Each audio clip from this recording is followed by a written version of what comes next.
진행을 이렇게 갔으면 좋겠습니다. 아주 디테일한 부분 말고 우선은 네 분에게 전체 우리 컨퍼런스를 이렇게 보면서 하나의 목적, 한 개인과 한 교회가 내가 선 자리에서 하나님께서 변화를 일으키실 수 있다고 생각하고 지금 무엇에 좀 집중해서 시작하면 좋겠다라고 하는 그 관점을 좀 생각을 해주세요. 왜 그러냐면 지금 소문교회 장로님들 벌써 이제 연세가 굉장히 높으시잖아요.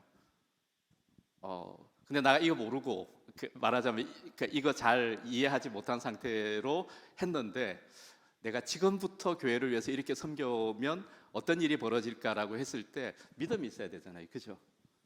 지금부터 늦지 않았다. 우리 교회는 50명밖에 안 나오는데 우리 교회는 싸움이 많은 교회인데 우리가 서 있는 자리에서 지금 가장 중심으로 붙들고 믿고 가야 되는 어떤 깨달음과 원리에 대한 이야기를 우리가 좀 같이 좀 나눴으면 좋겠고요. 두 번째는 한국 교회가 큰 싸움을 싸워야 됩니다. 한 번에 되겠습니까? 이 하늘의 공기를 바꿔야 되는데, 그죠? 사람들의 생각과 생각의 태도와 제도와 각종 이해관계를 깨치고 이 땅의 교회가 거룩하게 되고 견고하게 만들어야 되는데, 그죠? 그러려 그러면 굉장히 강력하게 협력해야 됩니다. 교회가 쓸 수 있는 모든 자원들을 다 엮어내서 한 사람 한 사람들이 견고하게 싸울 수 있도록 우리가 이렇게 지원하고 서포트해야 됩니다. 그래서 두 가지를 여쭤볼 건데요. 하나는 한 개인이, 한 가정이, 한 교회가 꼭 붙들었으면 좋을 격려의 말씀과 깨달음을 좀 나눠주시고요. 두 번째는 한국 교회 전체가 함께 협력해야 되는 지점들, 예를 들면 김기철 목사님을 수영로 교회에 한번 부르셔야 되겠다라든지 그리고 우리가 함께 모여가지고 작전 회의를 좀 했으면 좋겠다라든지 아니면 이런 부분에 연구하시는 분들과 현장이 서로 연결되겠다든지 어떤 그런 전략적인 제안이라든지 제언을 좀 해주시면 좋겠어요. 그것을 조금 한 바퀴 돌고 난 다음에 플로어에 계시는 분들 중에서 소감이나 제안이나 질문이나 이런 것들을 해주시면 좋겠습니다. 그래서 제일 먼저 제일 영양가가 있을지 없을지 모르겠지만 제가 오늘 목사님이 이렇게 말씀을 깊이 강론하는 걸 처음 들었거든요. 배준환 목사님께 먼저 마이크를. 그 대타를 먼저 시키시는 저희가 무엇인지는 모르겠지만요.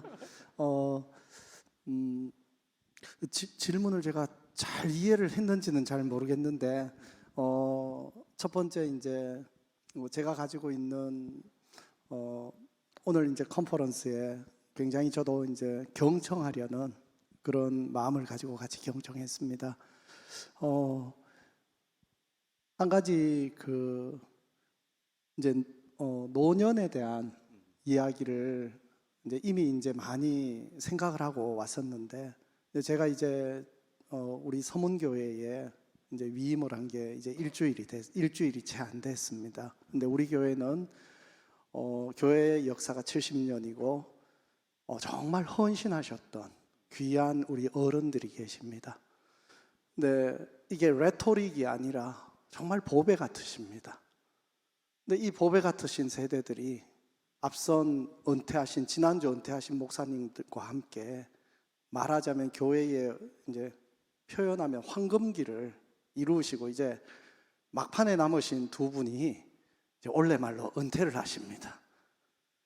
그러니까 이제 장로님들 세대도 이제 조금 달라졌습니다. 온도도 조금 다른 것 같고요. 또 교회를 대하는 그런 태도들도 약간의 온도 차이가 있는 것 같습니다.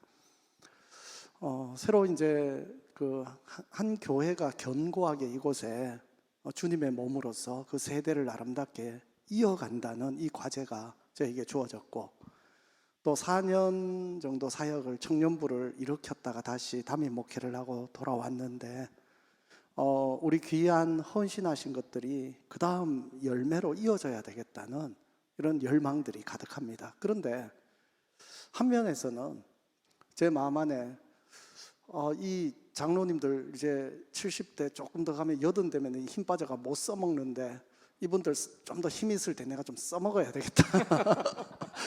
그러면서 막 이렇게 끌어들인다.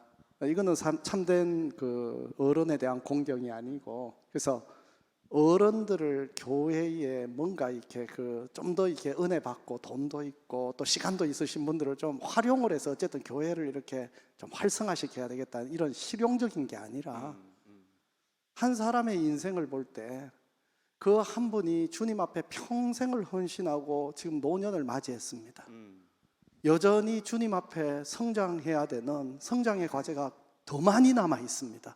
그리고 그 성장은 어떻게 보면 그리스도의 장성한 분량에 이르기까지 자라게 하시는 하나님의 그 성장 프로젝트에 이 마지막에 예를 들면 변곡점을 지나서 꺾어서 이게 천천히 지금까지 성장했다면 변곡점이 지나면서 이제 급속도로 성장하는 그 노년기를 맞이한 거죠. 그래서 저에게는 아까 이제 표현했던 것과 정확하게 맥이 닿을지는 모르겠지만 제가 지금 새로 섬기고 함께 동역하는 우리 노년 세대의 귀하신 분들이 가장 아름다운 모습으로 그리스도를 가장 아름답게 닮아가는 그런 모습으로 그 노년을 함께 파트너로서 할 수 있도록 내가 나는 목사로서 또 함께 동역하는 그런 마음으로 가고 싶다. 그래서 내 목회가 이제 새롭게 이제 좀 뭐 이렇게 뭐 젊은 사람으로서 좀 멋있게 이렇게 해서 교회도 성장시키고 이런 것보다 함께 하시는 분들이 주님 앞에서 가장 빛나고 아름다운 모습으로 세워져 가고 성장하는 부분을 정말 보고 싶고 기도해 드리고 싶고 돕고 싶다는 사실 그런 마음이 오늘 이제 이렇게 그 하는 과정 속에서 참 많이 들었습니다. 그리고 두 번째 질문이 뭐였죠? 한국 교회가 이 싸움을 예, 그 더 효과적으로 할 수 있도록 예. 이렇게 연합하고 협력해야 되는 뭔가 전략적인 지혜나 과제 또는 대안들. 예, 사실 저는 그 타고난 본능이 전략가로서의 기질을 가지고 있기는 한데 어떻게 해야지 이게 뚫리겠다 그런 것이긴 한데 사람이 전략이라고 생각합니다. 예, 사람이 전략입니다. 지금은 노하우 뭐 어떻게 하는 그 방법은 사실 그것도 중요하지만 그냥 노하우라는 것은 who am I, who are we, 그러니까 우리가 누구이고 또 우리는 어떻게 함께 손을 맞잡고 전선을 구축하는가라는 어떤 인격의 그 신뢰 속에서 함께 동역자로 부름받았다는, 그리고 이 시대가 지금까지는 각계 전투에서 뭔가 통할 만한 시대 됐는데 이제는 각계 전투로는 그냥 굉장한 한계를 많이 느낍니다. 예, 그래서 작은 200명 미만의 작은 커뮤니티를 한 7년 반 정도 목양을 하면서 이 전선은 절대 각각 각계격파로는 그냥 다 망하는 지는 전투다. 그러나 하나님께서 이때 우리들에게 건강한 이렇게 귀한 동역자들의 연합과 연결을 같이 허락해 주셨다 생각합니다. 제가 굉장히 교만해가지고 제가 청년들 데리고 으쌰으쌰 하면 이 한국 교회를 한번 뒤집을 수 있겠다라고 생각했는데 굉장히 동역자들과 함께 해야 되는 과제들을 더 많이 볼 수 있도록 하나님께서 많이 낮춰주시고 또 눈을 열어주신 것 같습니다. 예, 귀한 고백이고 또 이 교회에서 그런 일들이 조금 아주 복되게 이렇게 드러나기를 정말 바라고요. 그러니까 정말 한국 교회의 노년이 전 세계에서 어떤 교회의 노년도 경험하지 못한 압축적인 사명을 감당해 왔잖아요. 그리고 그분들 속에는 감각이 있거든요. 싸우고 만들고 이기는 그런 감각이 있는데 그분들이 아름다운 사명들을 잘 더 새롭게 발견하고 또 이렇게 한 분 한 분의 사명에 대해서 우리가 관심을 가질 수 있으면 그런 교회로 우리가 바뀌면 참 좋겠습니다. 이절 교수님 좀 말씀해 주시면 좀 그 말씀하실 때 좀 특별히 그 이스라엘에서 그 사람들이 이야기하는 자기다움이라고 하는 것이 한국 사회와 한국 교회에 어떤 메시지를 있는지를 조금 연결해서 조금 말씀 주시면. 네, 안녕하세요. 저는 서울 벤처대학교 이joel 교수입니다. 원래 핀란드에 갔었어야 되는데 폐렴에 걸려가지고 제가 지난주에 못 갔거든요. 아 그래요? 예, 우리는 지금 오신 줄 알았어요. 핀란드에서. 원래는 핀란드에 도착하자마자 여기 오게 돼 있었는데 푹 쉬고 여기 오라고 하나님이 좀 힘을 주신 게 아닌가. 지난 일주일 동안에 아무것도 못했거든요. 청년 자기다움학교를 만든 지 한 10년이 됐고요. 저한테 하브로타를 가르쳐준 친구가 유대인이었습니다. 그 친구는 이제 요즈마 캠퍼스라고 하는 요즈마 펀드죠. 요즈마 그룹의 전체 캠퍼스를 책임지고 있는 아리엘리 해치기라는 친구였고요. 그 친구가 썼던 책을 아마 최영호 대표님 읽으셨던 것 같아요. 엑셀런스라는 책인데 그 책을 만들 때 같이 관여를 했었습니다.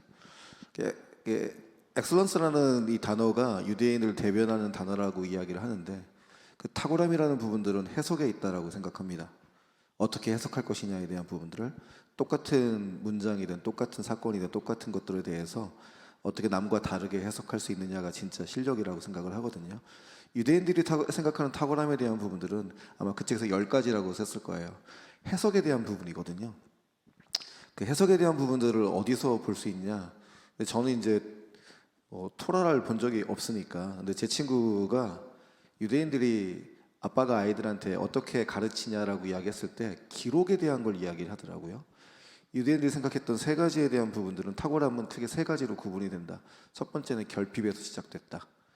아무것도 없으니까, 자원이 없으니까, 장난감이 없기 때문에 장난감을 만들 수 있는, 생각할 수밖에 없는 힘이 생기게 되는 거죠.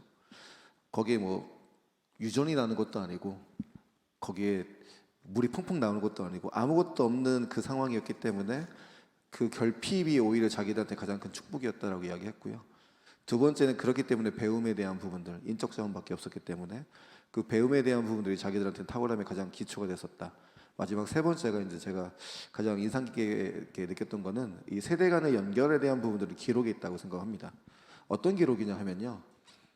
우리 일대조 할아버지가 성경책이 창세기 1장 1절을 읽고 어떻게 해석했고 어떻게 살았느냐에 대한 기록이 써 있어요.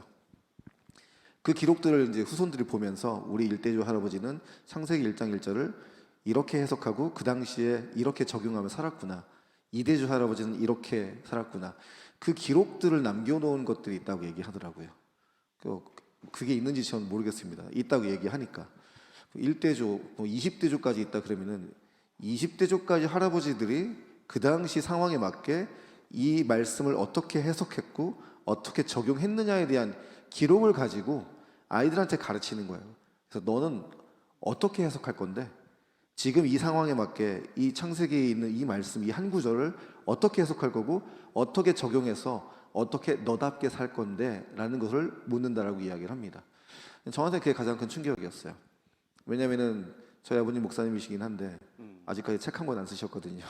제가 아버님한테 연세 이제 80일 때 올해 어버이날에 제가 아버지한테 챌린지한 게 있습니다. 아버님 제발 책 좀 써주세요. 아버지의 인생을 기록으로 남기셔야 됩니다. 그래야 자녀들이 우리 후손들이 아버지가 어떻게 살았고 어떤 철학을 가졌고 어떤 생각을 가졌고 어떻게 살아오셨는가에 대한 그 삶을 보면서 아 우리 할아버지가 이런 분이셨구나 우리 할머니가 이런 분이셨구나 이런 것들을 갖다가 파악할 수 있게 되거든요. 우리 할아버지는 우리 할아버지답게 사셨네. 할아버지는 목사님답게 사셨네. 할머니는 사모님답게 사셨네. 그게 말씀 안에서 조명되어 있을 때 가장 강력한 힘을 발휘한다고 생각하거든요. 제가 그래서 뉴욕주립대학교 교수를 있을 때 저희 제자들한테 이런 과제를 내준 적이 있어요. 할머니 할아버지를 인터뷰해와라. 할머니 할아버지가 어떻게 인생을 사는지 너희들 잘 모르지? 할머니 할아버지가 어렸을 때 어떤 꿈을 꾸었고 어떤 삶을 살았고 할머니가 할아버지한테 프로포즈를 어떻게 했는지 그리고 자식을 낳아서 키울 때에는 어떤 걸 중점적으로 가르쳤고 그래서 지금까지 인생을 살아오는 그 여정 속에서 하나님이 함께 하셨던 그리고 그 과정 속에서 가장 힘들고 행복했고 어려웠던 것들이 무엇인가에 대한 부분들을 기록을 해라. 그 기록을 가지고 발표를 해라. 그리고 네가 얻은 것이 무엇인가에 대해서 깨달은 바를 이야기 나눠라.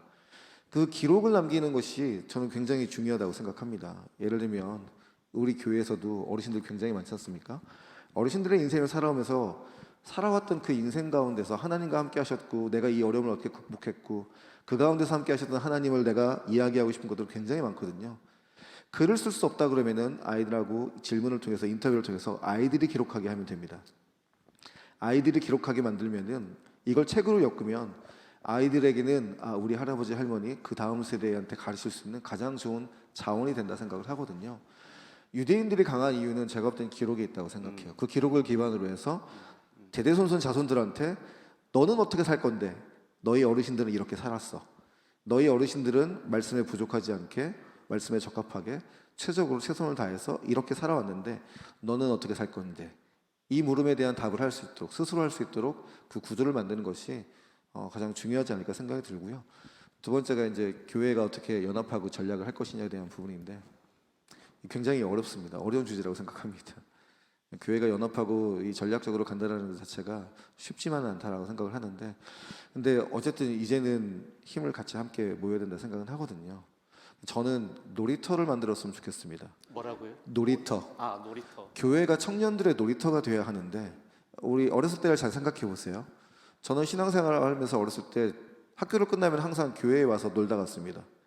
교회에 와서 놀다 가고 친구들을 만나러 가고 선배들과 함께 찬양을 하고 기타를 갖다가 어디서 배운 적이 한 번도 없거든요. 교회에 와서 배웠습니다.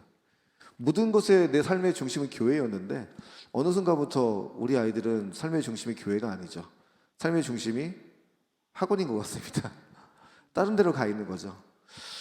교회에 와서 공부할 수도 있고 교회에 와서 꿈도 꿀 수 있고 교회에 와서 미래를 디자인할 수도 있고 교회에 와서 선배들도 만날 수 있고 교회에 와서 자기의 미래에 대한 부분들을 기도하면서 씨름할 수 있는 그런 놀이터가 될 수 있도록 만드는 것이 저는 가장 중요하지 않을까 생각이 듭니다. 그래서 교회를 어떻게 놀이터로 만들 것이냐 이 고민을 같이 해야 되는데요. 제가 이제 대기업들 자문을 많이 합니다. 최근에 이마트의 가장 큰 고민은 사람들이 안 오는 거예요. 특히 누가 안 오냐? 20, 30대는 아예 오지를 않습니다. 이제는 쿠팡이라는 것에 익숙해져 있어서 코로나 기간 동안에 이 엄지족들이 늘어나고 있지 않습니까? 40, 50대도 이제 오기 시작하지 않았어요. 안 온다는 이야기죠. 근데 최근에 홈플러스가 꼭대기 루프탑에다가 풋살장을 만들기 시작했습니다. 풋살장.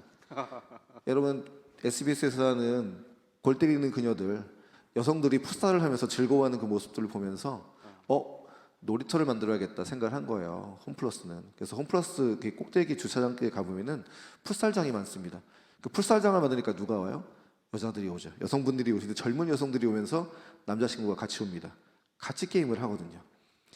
남성들이 오고 여성들이 같이 모이기 시작하니까 점점 놀이터가 돼가는 거죠.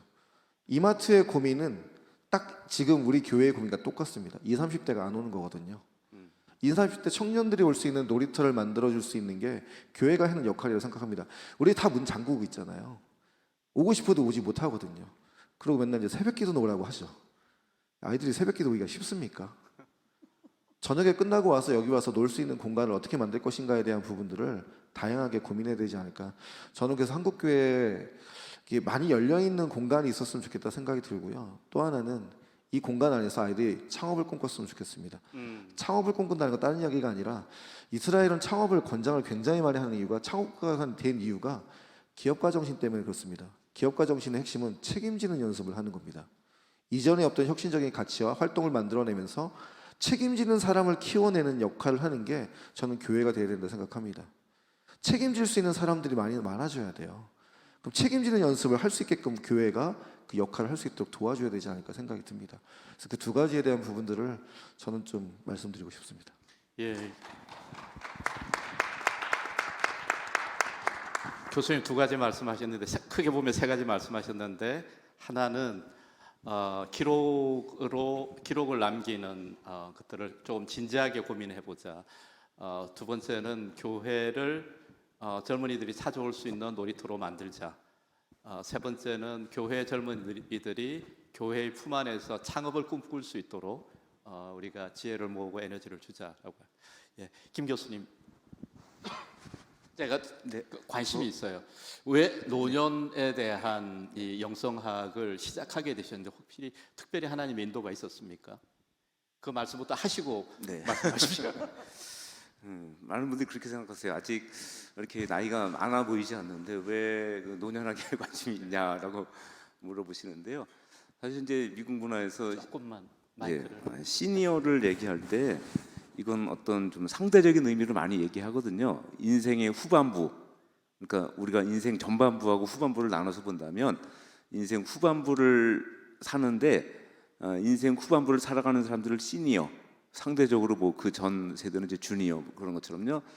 이렇게 어떤 특정한 연령대만을 얘기하는 건 아니라고 하는 거죠. 그런 의미에서 봤을 때 인생 후반전을 산다면 당연히 우리는 시니어에 해당되고, 혹시 좀 불쾌하실지 모르겠지만 시니어에 해당되고요. 보통 영성 노년학에서도 이제 45세를 시니어로 봅니다. 그때부터요.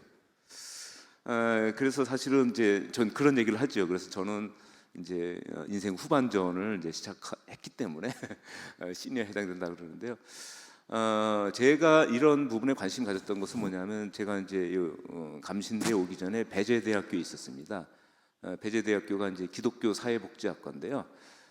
거기에서 이제 우리 석사과정하고 박사과정생들을 위한 여러 가지 커리큘럼을 개발하고 이제 그런 과정 속에서 어떻게 말하자면 이 사회복지적인 그런 관점을 복음적으로 교회에 적용할 수 있을까 하는 주제를 많이 얘기했습니다. 그래서 특별히 저희 학교엔 그 노인복지를 공부하신 그런 전공하신 교수님들이 계시는데, 그분들이 이제 사회복지에서 얘기하는 노인복지가 지닌 한계, 그런 걸 많이 얘기했습니다.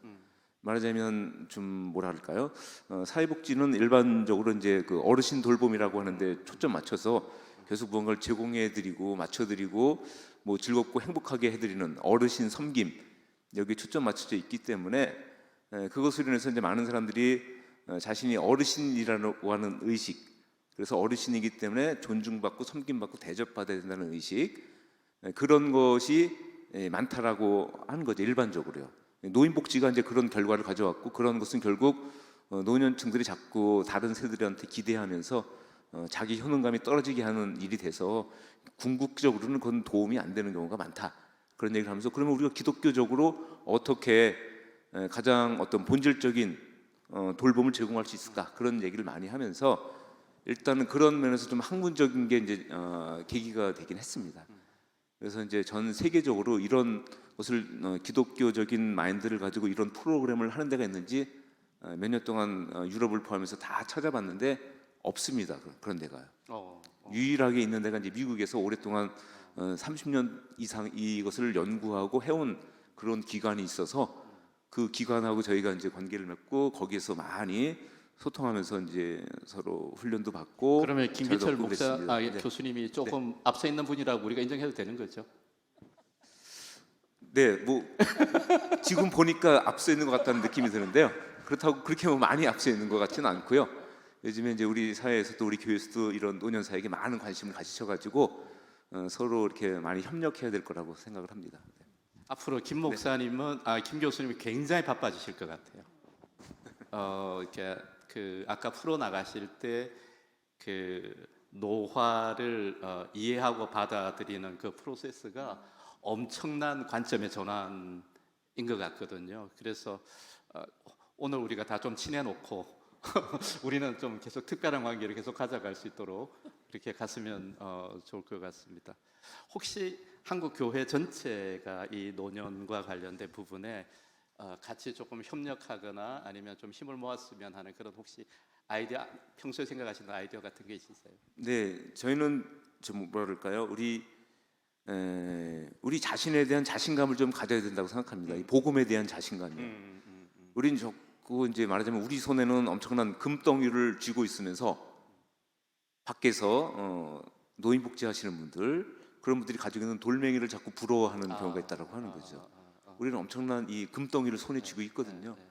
말하자면 요즘에 나온 여러 가지 이 노인에 관련된 전문적인 서적들이 의학계에서도 있고 심리학계에서도 있고 노인복지에서도 있고 상당히 많은 책이 요즘에 번역되고 쏟아져 나오는데요. 거기서는 다 우리 노년을 좀 긍정적으로 이해하고 활기찬 노년을 살자, 그런 걸 다 얘기합니다. 거의 뭐 여러 가지 근거를 제시하면서 그런 비슷한 이야기를 하는데요. 근데 문제는 뭐냐면요, 왜 그래야 되는지. 음, 그래서 그거의 궁극적인 목적이 뭔지는 설명을 못 하고 있습니다. 2%가 부족한데 가장 핵심적인 2%가 부족하거든요. 그런데 그 2%를 우리 기독교는 가지고 있거든요. 그래서 우리가 좀 더 당당하게 자신감을 가지고 우리 기독교적인 그런 노년위에 우리 기독교적인 노년의 삶에 대해서 좀 더 자신감 있게 전하면 좋겠다고 생각하고요. 무엇보다도 우리 교회는요 엄청난 그 인프라가 있거든요. 말하자면 우리 교회라고는 조직도 있고요. 되게 접근이 가능하지 않습니까? 어느 지역이나 교회 없는 데가 없습니다. 그리고 교회 문은 항상 열려 있고요. 그리고 교회는 항상 그 어디보다도 노인들이 많고요. 그래서 이 교회라고 하는 것을 적극적으로 우리 기독교 노년학 신앙적인 노화 문화를 확산시키는 그 전진 기지로 삼으면 좋겠다고 생각을 합니다. 그래서 우리 사회에서 제대로 늙어가려면은 아니면 활기찬 노년을 살아가려면은 반드시 교회 가야 된다라는 인식이 확산될 수 있도록 우리가 자신감을 가지고 적극적으로 노력해야 되지 않을까 그렇게 생각을 합니다. 예, 교수님하고 뭔가 조금 그 강한 전략을 조금 만들게 되면 사실은 이제 우리나라 노년이 두 종류의 분들이 계시거든요. 그러니까 돈과 체력과 지성을 다 가지고 있는데 역할이 없는 분들이 있고요. 그다음에 정말 아까 그 오병선 연구원 이야기하신 것처럼 노인 자살률이 우리나라가 굉장히 높아요. 왜 그러냐면요, 다 군대를 갔다 왔어요. 무력을 어떻게 쓸 줄 알아요. 청소년들은 뭘 이렇게 끌고 이럴 때 되게 주저주저하는데 노인은 대부분 다 군대 경험이 있거든요. 뭐 우리 목사님이 해병대 출신이지만 그래서 아시아의 자살에 있어서 한국 노인의 자살, 특별히 남성 노인의 자살이 굉장히 디사이시브합니다. 결심하면 결행해요. 굉장히 어려운 분들이 사실은 많이 있어서 지금 한국 그러니까 복음을 경험한 자원이 있는 노년 세대가 역동적으로 살아가면서 어려운 노인들을 돕고 또 다음 세대가 힘 있는 교회로 다시 이렇게 전환하는 이 과정에 사명감을 부릴 듯 갖게 만들지 않으면 굉장히 중요한 우리가 기회를 놓치지 않을까 그런 생각이 들어요. 그래서 교수님 좀 더 연구를 더 잘하실 수 있도록 누군가 좀 서포트하고 그렇게 했으면 너무 좋겠다는 생각이 사실은 드네요. 예, 단생님 오늘 전체 아침부터 계셨는데 전체라기보다 여기 이제 뭐 강의해 주신 분 우리 목사님들, 교수님들도 계시고 또 이렇게 장로님들도 오셨고 여러 교회에서 오시기도 하고 연령대도 뭐 아마 이렇게 청소년기, 청년기 분들은 아니지만 다양하게 계신데요. 여러 가지 얘기를 들으셨잖아요. 쓰시기도 하고 아마 나는 이것에 좀 관심이 있어. 여기서부터 이거 한번 해봐야 되지 않을까? 이런 생각들을 한두 개씩은 마음속에 하시지 않을까 하는 생각이 듭니다. 개인의 그 생활에 따라서. 근데 그게 어떤 것이든 그리고 어디서 출발을 하시던 시행착오적일 수도 있어요. 그런데 그 작은 시작을 굉장히 귀중히 여기고 붙드시라고 꼭 말씀을 드리고 싶습니다. 그게 우리가 소위 말하는 성공으로 이어질까 실패로 그것과는 아무 상관이 없어요. 작은 하나가 시작된 것이 새로운 생명의 시작입니다. 그래서 그것을 어떠한 형태든 왜 교회도 아직 충분히 준비가 되지 않아서 이렇게 스텝 가야 됩니다라고 아직 가이드 해드릴 수가 없어요. 그런 상황이에요. 그래서 오늘 들으신 이 중에서 작은 한계를 붙드신 것을 개인 생활에서 그냥 굳게 붙들고 가시다 보면 다음 단계가 꼭 나옵니다. 그러면 그 다음 단계를 이렇게 이어가시면서 저 집은 얼만큼 했나, 저 사람은 얼만큼 했나, 다행히 별로 이렇게 연관이 안 지어지신 것 같아서 다행이에요. 비교하지 않으실 수 있어서. 그래서 어떤 그 작은 그 꼭지 하나를 붙들고 삶에서 서툰 실천이지만 꼭 실천해 보시기를 부탁드리는 거. 그거 한 가지. 또 하나는 지금 한국 사회가 정말 너무 많이 왜곡됐어요. 자녀 교육 때문에. 그러니까 거의 미쳤다고 표현할 수 있을 정도로 그냥 태안에 있을 때부터 시작해서 아이 교육을 어떻게 잘 시켜서 얘가 사회에서 도태되지 않고 먹고 살고 성공하고 그래도 그 지도자 그룹으로 들어갈 수 있을까? 라는 것에 그냥 모든 관심과 투자와 뭐 노력이 다 거기에 결집이 되어 있기 때문에 아까 우리 이주 교수님 말씀하셨지만 결핍이 사실은 굉장히 중요한 레슨인데 우리는 넘치는 공급을 함으로써 애가 공부하는데 지장 안 받게 해야 되겠다 이런 생각을 해서 아이들을 다 상당히 말하자면 부패하게 만드는 거죠. 아이들의 정신이. 그래서 그 어느 때보다 아이들이 우울하고 강박을 가지고 있고 공황장애를 앓고 있고 이런 현상들이 지금 굉장히 많거든요. 결핍에서 오늘 내가 배가 고프면은 우울할 틈이 없죠. 빨리 어디 가서 밥을 얻어서 먹어야 되니까. 그래서 한국 사회 전체가 잘못 가고 있는 이 큰 흐름에서 교회가 이것을 역행을 해야 되는데 쉬운 일은 아닌 거예요. 그리고 교회에 있는 모든 분들이 그 세속화로부터 역행하는 것이 듣기에는 좋지만 내가 내 가정에서 우리 교회에서 이거를 해내는 것은 쉬운 일이 아닌 거예요. 그래서 교회가 이 부분에 대해서 정말 결단하시고 역행하는, 역주행하는 그 문화를 만들어내야만 교회가 교회다운 소금의 역할, 빛의 역할을 하고 세상에서 밟히지 않을 뿐만 아니라 우리의 아이들과 우리의 노인들과 우리의 전 생애가 앞으로 하나님께서 우리에게 애시당초 요구하셨던 그러한 삶을 살아내고 사회도 그렇게 변화를 우리가 촉구할 수 있다. 굉장히 어려운 싸움에 들어갔는데 교회들이 이 일에 연합해 줬으면 좋겠다. 눈치 보느라고 성도들이 그래도 다 학원 보내는데 애들이 올까? 이런저런 눈치 보느라고 소극적으로가 아니라 정말 결단하고 이 일을 마음 앞에서 해주면 좋겠다 이런 생각이 듭니다. 예, 그 아까 이제 단 선생님 그 방금 말씀하셨던 그 오늘 아침부터 이제 계시면서 그 크게 또 작게 내 마음 속에 이런 것들 좀 했으면 좋겠다라고 했던 그곳에서부터 이렇게 열매가 시작이 됐으면 좋겠다라는 말씀 사실고요. 저는 아주 오랫동안 이제 비영리 단체 컨설팅을 하고 또 변화를 어떻게 일으키느냐, 열매를 어떻게 맺느냐 이런 것들을 아주 오랫동안 고민을 많이 했어요.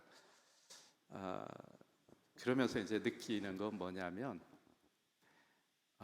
그 변화라고 하는 거는 한 사람, 한 개인에게 의미 있고 쉬워야 된다. 이런 걸 알게 됐어요. 그분들의 일상의 삶 속에서 반복할 수 있는 아주 단순한 강한 원리와 방식으로 전달돼야지만 그것이 그분들의 것이 된다. 내 삶에서 너무 멀어져 있는 것은 내 것이 아니잖아요. 그래서 우리 가정들이 교회가 개인들이 꼭 붙들 수 있는 강한 하나님의 말씀과 원리들이 우리 생애주기 연구하시는 이 네트워크들을 통해 가지고 명징하게 드러났으면 좋겠어요. 우리가 그걸 위해서 좀 기도하면 좋겠습니다. 껍데기는 가라. 정말 이렇게 꼭 붙들어야 되는 것들. 아까 이제 단양 선생님이 내 부모를 공경하라라고 한 말씀을 교육의 현장에서 끌고 오셨잖아요. 그건 대단한 이야기이거든요. 그죠? 그런 것들처럼 같이 이렇게 왔으면 좋겠고, 또 하나는 우리가 그리스도의 몸으로 부름을 받았는데 아무도 외롭지 않게 만들어야 돼요. 이주열 교수님이 엄청 열심히 살아왔어요. 저래 봐도 그 아이들을 위해서 자기다움 학교를 만들고 자기 컨텐츠를 이렇게 내주고 그 다음에 아이들과 함께 뒹굴면서 10년 이상을 해왔고 또 현장에서 이렇게 해왔다는 게 참 귀중하잖아요. 그죠? 우리 또 교수님이 뭔가를 발견하고 미국하고 연결하고 또 막 이 분야를 연구하고 막 이렇게 하시려고 했던 그 노력들이 보이거든요. 그런데 연구자가 연구자로 있으면 외로워요. 그러니까 우리가 지금 소망해야 될 건 뭐냐면 가장 평범한 한 교회의 가정과 식구가 전 세계에서 가장 강력한 성경의 원리와 교육의 원리를 밥 먹으면서 아이들 가르치면서 활용할 수 있도록 우리 교회가 서로 협력해야 된다는 거거든요.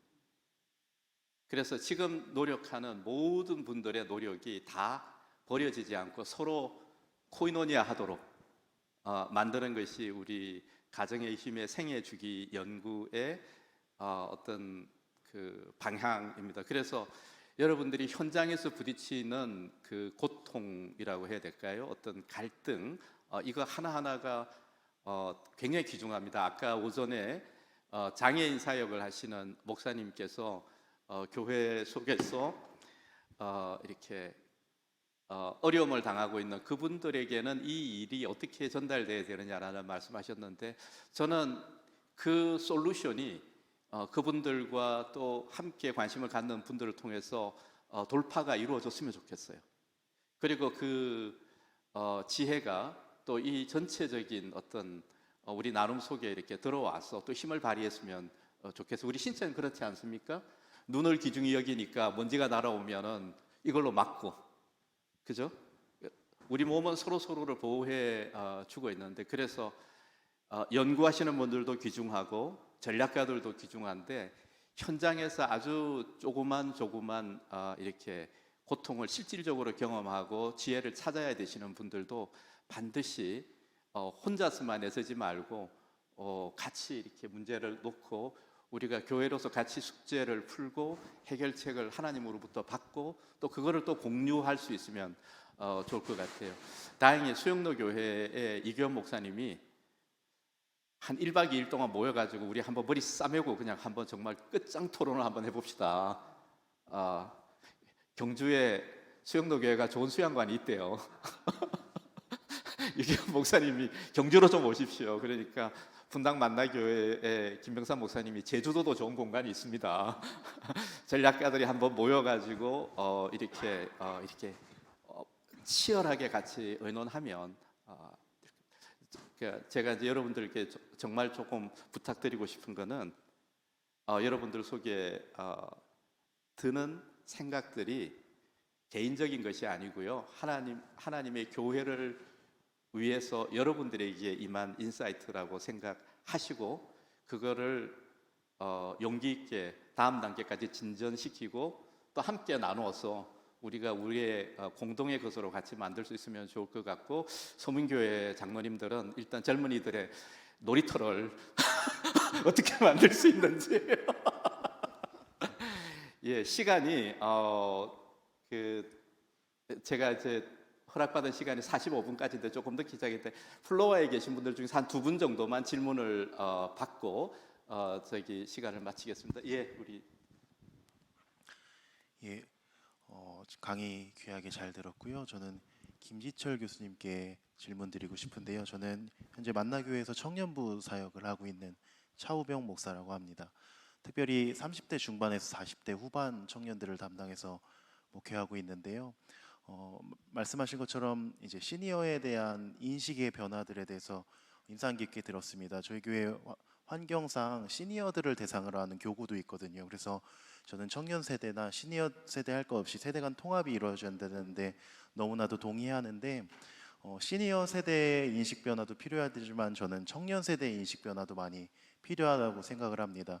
시니어 세대를 멀리 있는 존재 혹은 나와 관계없는 존재 혹은 잔소리하시는 분들이 아니라 이분들이 교회의 어른 그리고 또한 우리 신앙의 전수자로 인식이 되는 게 가장 시작점이라고 생각을 하거든요. 그런데 시니어의 인식 변화에 대해서 말씀을 먼저 해주셨으니까 혹시 미국의 사례나 이렇게 서칭하고 계신 것 혹은 경험하신 사례 중에 이러한 인식 변화에 도움이 되었던 방법론 혹은 실제 사례들이 있으면 혹시 말씀해 주시면 많은 참고가 될 것 같습니다. 네, 제가 간단하게만 말씀드리려고 합니다. 인식을 바꾼다는 것은 참 어려운 일입니다. 이건요, 왜냐하면 지금까지 살아오면서 그런 사고 방식이 굳어진 건데 그걸 바꾼다는 것은 상당히 어려운 거죠.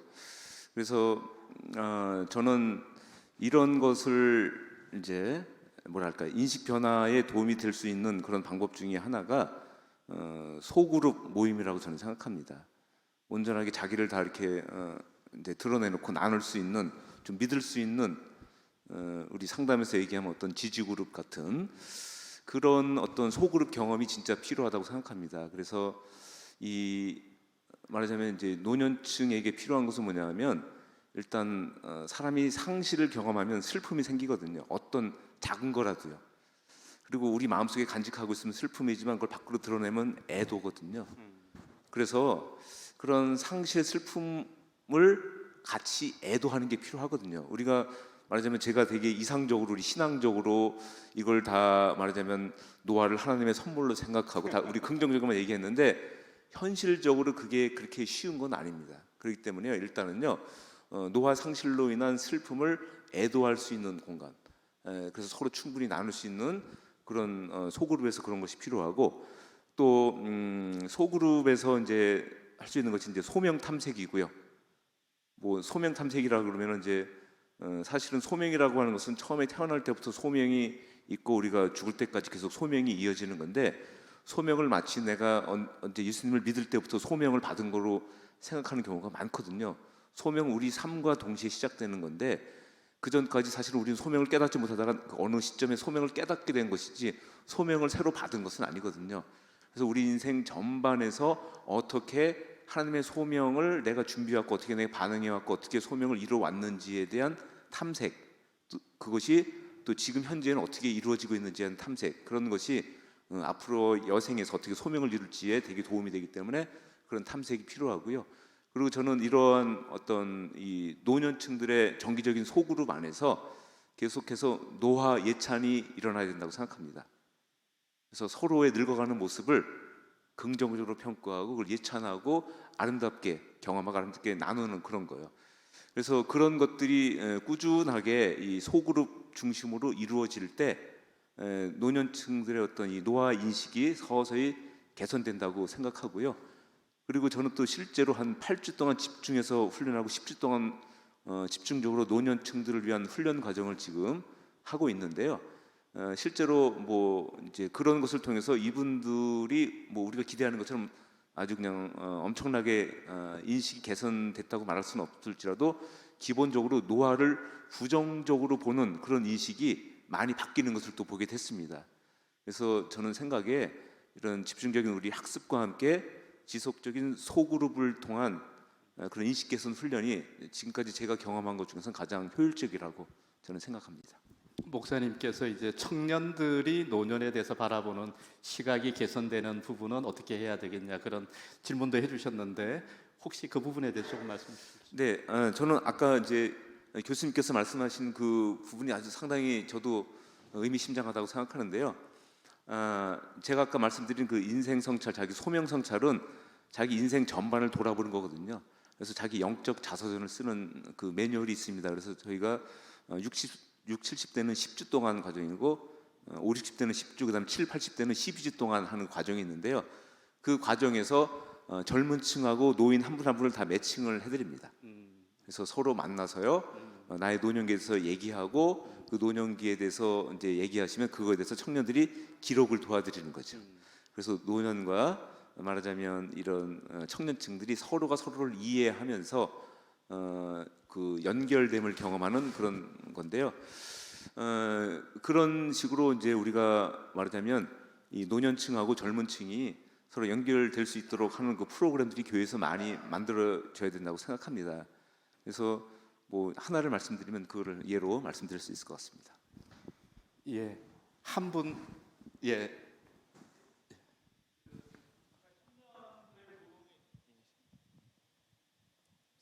네, 청년들의 부흥에 대해서 아까 말씀해 주실 때 저희 성규 목사님 말씀해 주실 때 사회학적인 그런 것들이 컸다고 말씀하셨잖아요.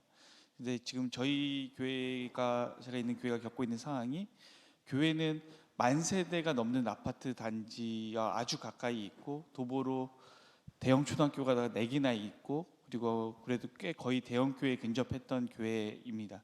교회인데 그 인근 지역의 인구 피라미드를 그려봤을 때는 굉장히 젊은 세대도 많고 노년도 많은, 그러니까 골고루 많은, 그러니까 신도시처럼 젊은 세대만 많은 게 아니라 노년도 많고 정말 인구가 가밀된 그런 지역인데 그 이전에는 다 골고루 많았어요. 그런데 이제 교회가 어느 순간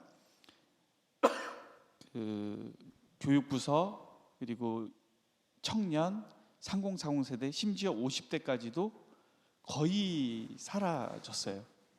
그래서 절반 이하가 됐고, 그래서 거의 60, 70대가 줄을 이루는 그런 교회가 됐는데 이제 리더십 교체가 이루어졌고, 그래서 이런 3040 세대나 젊은 세대에 대해서 과감한 투자를 하고 있어요. 과감한 투자를 하려고 하고 있어요. 하려고 하고 있는데 문제는 그 과정에서 어떤 것을 겪고 있냐면 사실 대부분의 사역이 아직도 이제 노년 세대 위주고 또 교구 목사님들이 노년 세대의 신방도 굉장히 열심히 하고 있고 계속하고 있는데 계속해서 이 노년 세대들이 상실감을 느끼세요. 교회가 우리를 이제 밀어내고 있다라고 느끼세요. 그런데 사실 실제로 그 6070 이상 시대는 그런 거에 대해서 서운함을 토로하시고 컴플레인 하시면서 계속 계시는데 사실 3040 세대는 컴플레인 없이 즉시 떠나거든요. 예. 그래서 다 없어진 거죠. 그러니까 지금은 사실은 이 그 지역의 인구 피라미드를 생각할 때는 지금 3040, 50 얼마든지 올 수 있고 교육부서도 얼마든지 부응할 수 있고 사실은 그런 상승 곡선을 타고 있긴 한데 아직은 미미한 그런 상황인데 도대체 이 노년 세대들이 느끼는 이 상실감 문제를 분명히 가장 많은 자원이 아직도 투자되고 있어요. 가장 많이 신방하고 있고 가장 많은 자원이 투자되고 있고 아직도 굉장히 많이 신경 쓰고 있는데도 그 상실감을 느끼시는 문제들을 어떻게 해야 될지 그것이 있고 이제 그 다음으로는 또 어쨌든 3040, 50 청년들을 좀 어떻게 하면 좋을지 이런 질문이 있습니다. 그래서 제가 봤을 땐 교수님과 그 배준하 목사님 답해 주실 수 있지 않을까. 예, 그 답을 하시기 전에 강민창 목사님 가셔야 되는가 본데 질문이 있나요? 아니면 코멘트가 있나요? 예. 우선은 크게는 한국 교회가 이 대한민국 변화에 기여할 잠재력이 있다. 오늘 그걸 생각했고요. 그러니까 대한민국의 문제가 저출산과 가정 문제가 메인이잖아요. 그래서 만약 가정의 힘이 그 단초, 시초가 되면은 큰 흐름을 만들 수 있겠다는 포텐셜을 한번 말씀을 드리고요. 그리고 우리가 힘이라는 말을 잘 선택했습니다. 저는 가정의 힘이라는 거를. 왜냐면 제가 원래 상담사인데 상담의 목표를 힘을 그리고 품을 두 가지를 목표로 잡거든요. 그래서 가정의 힘이 준비되면 품이 생기는데 그걸 환대할 수 있는 품이거든요. 그래서 그런 의미에서 가정이 그 힘을 기르고 그리고 이웃까지 환대할 수 있으면 그게 미션을 한 차원으로 확장되기 때문에 2단계는 가정의 품을 만들면 될 것 같습니다. 그리고 교회는 다른 바가 아니라 언약가정의 연합체로 규정합니다. 개혁파 신학에서도 그렇고요. 그러니까 교회는 다른 게 아니라 가정의 연합체로 설명을 해야 마땅하고 그래서 가정을 잘 다스리는 분을 장로의 후보로 추천해야 되는 이유가 거기서 나온다고 저는 보고요. 그런 의미에서 저는 이제 한 3가지 차원을 짧게 언명만 하겠습니다. 하나는 영성적 차원입니다. 조금 길어질 것 같아요. 아니 목사님. 길지 않습니다. 예. 영성적 차원은 우선 화살표를 개인적 제자도 공동체적 제자도 사회적 제자도의 화살표가 있어야 된다는 말씀을 드리고 두 번째는 가족 치료적 차원이 있다. 그래서 카운슬링과 반드시 결합돼야 된다는 제 말씀을 드리고요. 세 번째는 아까 시티 투 시티 사역하는 그 정 목사님처럼 패밀리 투 패밀리 사역이 준비돼야 된다고 봅니다. 아까 뭐 힘을 가진 가정이 다른 가정을 돕는 방식의 모델들 개발하면 좋겠다. 이상입니다. 예. 감사합니다. 그 강민창 목사님은 제안을 해주셨고요. 아까 우리 목사님 주신 그 질문, 다음 이 젊은 세대들을 위한 교회의 물질과 에너지의 투자에 있어서 시니어 분들의 서운함을 어떻게 매니지먼트하고 그걸 어떻게 동력화하고 같이 연합할 것인가에 대한 지혜를 배준환 목사님부터. 저도 고민인데요. 그 이전 바로 직전에 이제 담임 목회 200명 미만의 우리 공동체 섬길 때 참 어려웠던 부분 중에 하나가 그 어른들의 섭섭병입니다. 이제 제가 이제 그 청년 사역 전문가라는 막 껍데기입니다. 어쨌든 그래서 갔는데, 근데 이제 청년 이야기를 한마디 하면 할수록 그때마다 이제 지지율이 뚝뚝 떨어집니다. 우리는 이제, 그리고 또 우리가 미래적으로 좀 대승적으로 생각해야 됩니다. 우리 교회가 몇 년 후면 70대가 80명이 넘어가고 그냥 스펙트를 이야기해도 그럼 뭐 70 넘어가면 그러면 우리는 뭐 그저 이제 사라져야 됩니까? 이제 근데 그 이야기를 이제 오셔서 합니다. 그게 아니고 이게 해명도 필요하고요. 근데 저는 그분들의 그 클레임이 굉장히 소중하다 생각합니다. 한 분 한 분들의 주님 앞에 가는 그 여정을 돕는 것이지 교회를 젊게 만드는 게 목적이 아닙니다. 그건 하나님이 해 주실 일인데, 그러나 한 가지 분명한 것은 사회학적인 여건이 다 조성이 됐는데도 교회 안에 젊은 세대가 점점 빠져나가는 것은 사회 전체의 공기와도 연관이 있고요. 또 하나는 교회 전체가 가지고 있는 일종의 그 문화, 아우라도 좋고요. 그리고 또 한 가지는 그 안에 진정성의 문제가 반드시 있습니다. 젊은 세대들 아주 예민합니다. 여기에 진짜가 있다 그러면 딱 있습니다. 좀 거칠고 좀 불친절해도. 근데 여기에 굉장히 문화적으로 매끄럽고 포장도 잘 돼 있고 하지만 진정성이 결여되어 있다고 느끼잖아요. 싹 빠져나갑니다. 저는 그 부분에 그 진정성은 어디에서 찾아야 하는가? 복음의 본질이라고 생각합니다. 그래서 저는 부서를 섬기시는 사역자, 담임 목사님이면 제일 좋고요. 그러나 청년 부서의 그 사역자가 복음의 진정성 안에서 윗어른을 어떻게 같이 함께 동역하는가에 대해서 어른분들 한 분 한 분들, 그리고 이런 부분에 교회 안에 헌신되신 분들이 있습니다. 보배 같습니다. 이분들에게 손 벌리는 게 굉장히 중요합니다. 도움을 청해야 됩니다. 좀 이야기를 길지 않게 짧게 한마디를 더 언급을 하자면, 이제 아까 제 마지막 아까 제 강의를 하면서 결론을 내지 않았지만 글에 있던 부분인데, 성경에 이제 엘리야와 엘리사의 사역 전승이 있습니다. 엘리야는 이제는 하나님 앞에 불병거 타고 이제 올라가기 직전이고, 이제 엘리사는 이제 사환으로서 바로 어프렌티스로 이제 엘리야를 옆에서 돕는 그 일을 쭉 해왔습니다. 근데 이제 엘리야가 곧 승천할 날이 가까웠다는 것을 알지 않습니까? 그리고 하나님께서는 이미 엘리야에게 어떤 것을 사명을 주셨고, 이제 그런데 그때 이거 유대인 이제 교육학자가 이제 지난 제가 1, 2, 3월에 이스라엘에 갔을 때 그 유대인 교육학 책 투킨드로 소울이라는 굉장한 책을 봤는데, 이제 거기에 이런 이야기가 나옵니다. 그때 스승이 이제 올라갈 날이 가까웠는데 엘리사가 스승에게 갑절의 영감을 달라고 구합니다. 근데 엘리야가 네가 어려운 것을 구한다. 그 의미가 뭐냐면 유대인들은 스승이, 부모가 가지고 있지 않는 것을 그 자녀나 제자들에게 줄 수 없습니다. 그러니까 엘리야가 엘리사에게 갑절의 영감을 주기 위해서는 그 짧은 시간에 이 갑절의 영감을 확 이래가지고 고양시켜야 됩니다. 고양시켜야 되는데, 그래서 어려운 일을 구한다. 그런데 결국 엘리야가 마지막에 불병거 타고 올라가고 겉옷은 떨어지고, 엘리사가 이제는 엘리야의 사역을 계승한다는 의미에서 그 겉옷을 입고 엘리야가 했던 것보다도 더 많은 사역들을 엘리야의 시대에 하지 않습니까? 갑절의 영감이 임했는데, 여기에 한 가지 중요한 원리, 젊은 세대의 겸손한 요청이 있어야 됩니다.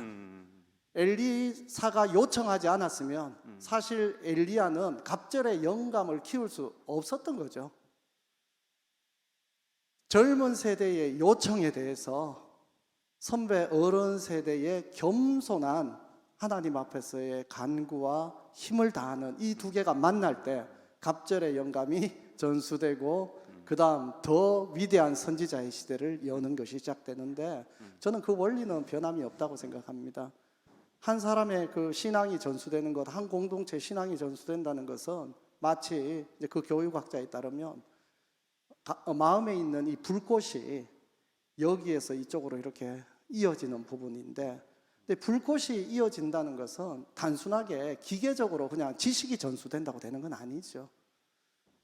청년들 사역을 한 15년 가까이 그냥 죽자 살자 하면서 한 1000명 이상이 되는 청년들을 개별적으로 만나면서 인터뷰를 하고 돕고자 했던 굉장한 열의를 가졌는데, 제가 한 가지 놓쳤던 부분은 분명히 있습니다. 이게 하나의 그 불꽃이 그 다음으로 전수되는 이것은 굉장한 하나님께서 주신 교회 공동체가 주어지는 공동의 과업이고, 이것은 내 안에 있는 작은 불꽃 하나를 그냥 막 이렇게 그냥 확산시키는 이런 게 아니라는 거. 그거 중요하지만 그런 면에서 뭐 답이라기보다 우리 목사님 가지고 계시는 그 고민을 저도 동일하게 가지고 있고, 그러나 이 세대들은 진정한 불꽃을 가진 사역자 혹은 윗세대의 그 불꽃을 분명히 갈망하고 있고, 그 불꽃이 받기를 간절히 원하는 세대가 분명하다는 것과, 겸손한 요청이 사역자에게도 요구되고 우리 젊은 세대들 안에 그것이 요구될 때 우리의 어른 세대가 한번 두 배로 이렇게 팍 하면서, 또 그리고 가장 아름다운 모습으로 그냥 확 불변것하고 확 승천하시는 그런 모습들 우리한테 보이고, 우리는 또 알리사처럼 박수 치면서 우리가 그 사역을 계속해서 다음 세대를 이어가는 그런 뭐 좀 이미지 그림들을 한번 그려봅니다. 그냥.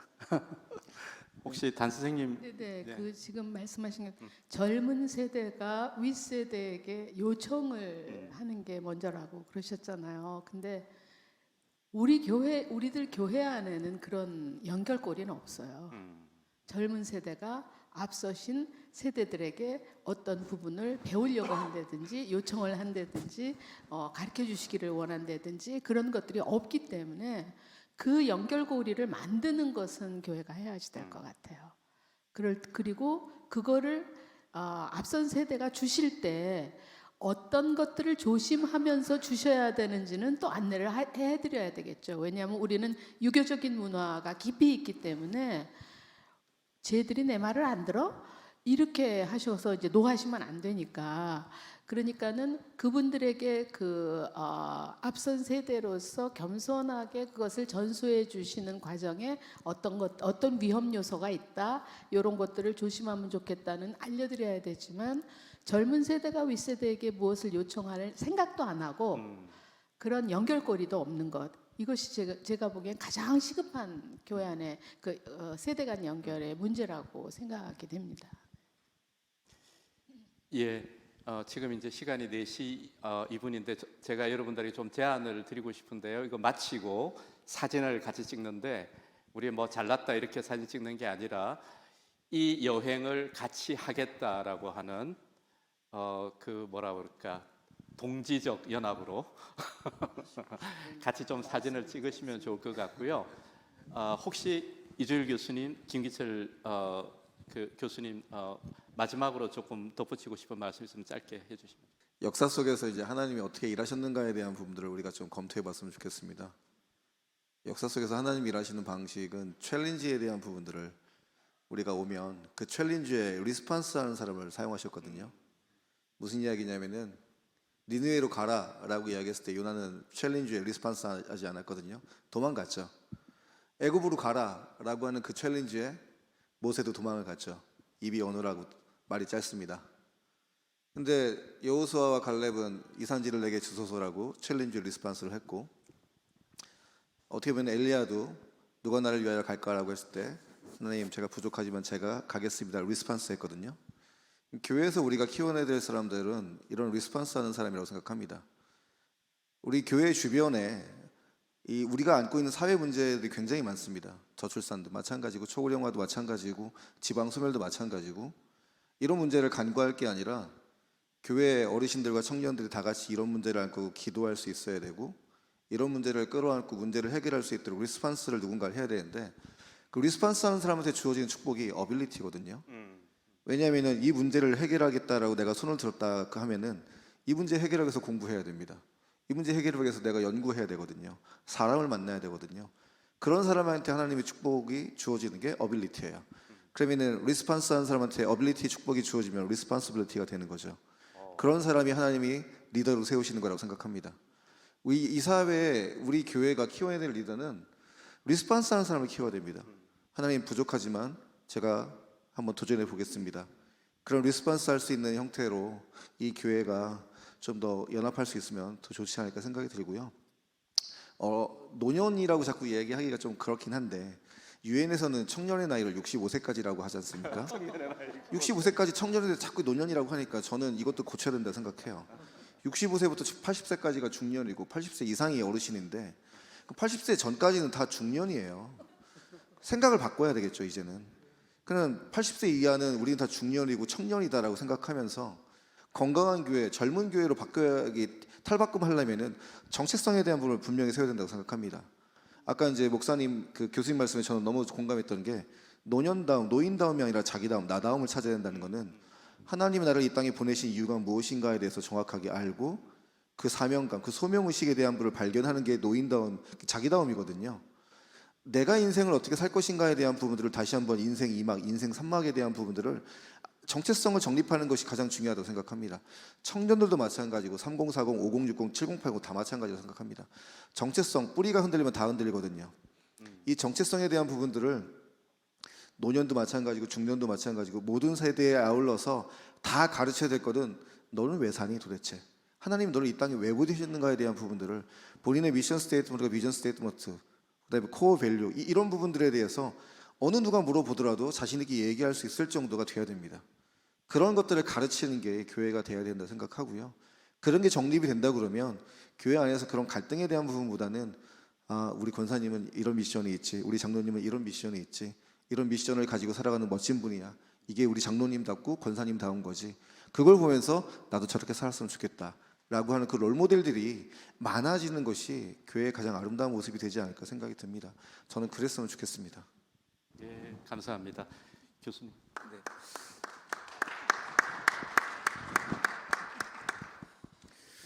네, 너무 이제 좋은 말씀들을 많이 해주셔서 하나하나 제 마음에 많이 남는데요.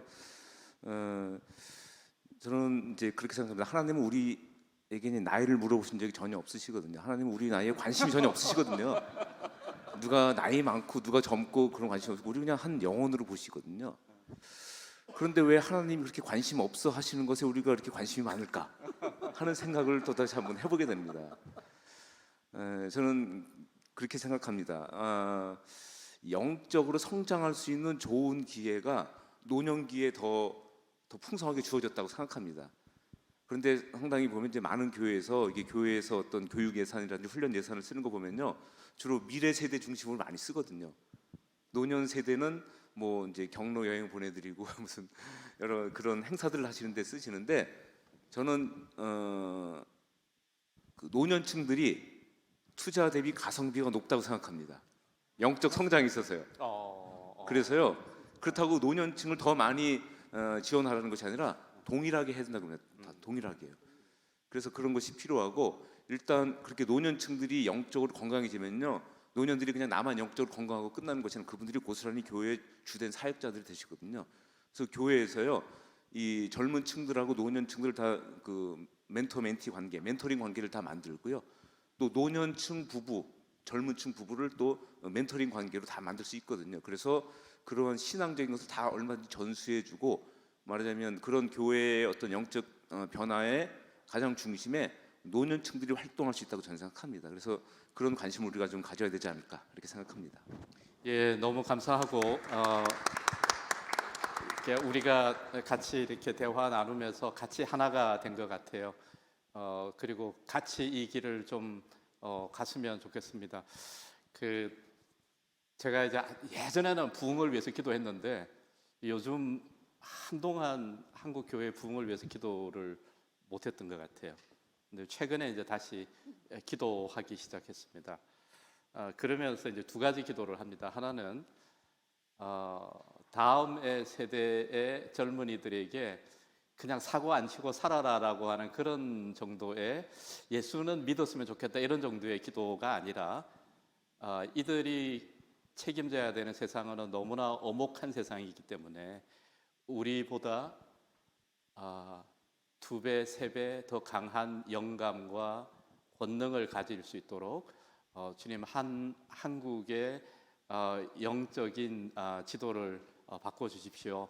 그리고 우리 앞선 세대가 그런 믿음을 가졌으면 좋겠다라고 하는 그런 기도를 드리고, 또 하나는 하나님이 다음에 주실 부흥은 평범한 사람들이 압도적으로 자기 삶 속에서 이겨내고 승리하는 그런 신앙이 광범위하게 퍼져나가는 그런 부흥을 하나님이 원하지 않으실까. 삶 속에서 이기는 그래서 그런 그 길에 우리가 다 같이 쓰임을 받으시면 좋겠습니다.